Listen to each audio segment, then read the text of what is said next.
Цагаан сарын үүслийг ярих өмнө цагаан сар гэж ямар баяр тэмдэглээд байгаа эхлээд хурдхан хэлчихье заа ёо. Ер нь бол энэ бол нэг Азийн шинжил тэмдэглэж байгаа. Тийм үү? Одоо Азийн Happy New Year бид нар одоо тэмдэглэж байна шүү дээ. Одоо болох гэж байна.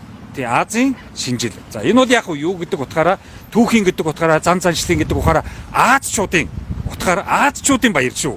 Энэ монголчуудын баяр биш. Азчуудын баярыг одоо Азийн нэг орн Монгол тэмдэглэж байна шүү дээ. Хятадаас биш манжаар дамжуулж энэ цагаан сарын ойлголттой болсон юм байлээ. Тэгээ яг эхний үед яг баячууд ноёдууд тэмдэглэдэг. Тэгээд хар цаардаа малчтанд очиж золгодог. Энэ золгогч нь бол ядуус баянд очиж золгож байгаа золголч үү дээ. Яг зүйд одоо хөгшин хүн дээр очиж золгодог болгоод нэг тийм арт түмний баяр хурах болгоцсон. Энэ бол социализмтай холбоотой. Социализм бид нар ч нөгөө нэг тэгш хэрэгтэй болоод арт түмэн ч гэсэн цагаан сар тэмдэглэж болно гингууд нь тийм үү? Арт түмэн болгон ноён болчлаа штэ. Ууц тавиад. Тий, дээр үед бол зөвхөн ноёдуудын баяр байсан.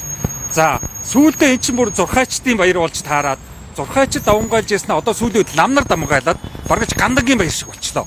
Янз бүрийн олон ширхэг хэвийн боо тавьдгаа болох хэрэгтэй. Учир зүггүй том ууц тавьж ууцаараа уралдах хэрэггүй.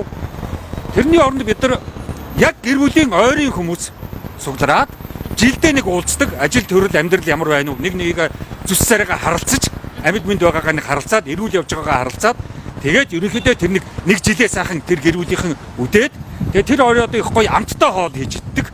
Тэг янз бүрийн одоо сайхан хоолнуудаа хийж идээд бүгдээрээ нэг тийм нэг оройдоо ингээд нэг сайхан оройг өнгөрөөгөөд ер нь энэ цагаан сарыг бол ерөнхийдөө бид нар одоо утга агуулгыг өөрчлөхгүй бол энэ одоо бүр хэтэрлээ. Бүр ичмээр болчлоо шүү дээ. Энэ одоо бусад орны ард түмнүүдээс ичих хэрэгтэй. Энэ чинь социализм үед бас мэдчихсэн. Тэгээд малчны баяр болгож ирсэн. Тий. Өнөөдөр бол малчны баяр байтхаа төрийн ордны баяр болчлоо. Гандангийн баяр болчлоо. Төр гандан хоёроос л одоо цагаан сараар аврах хэрэгтэй.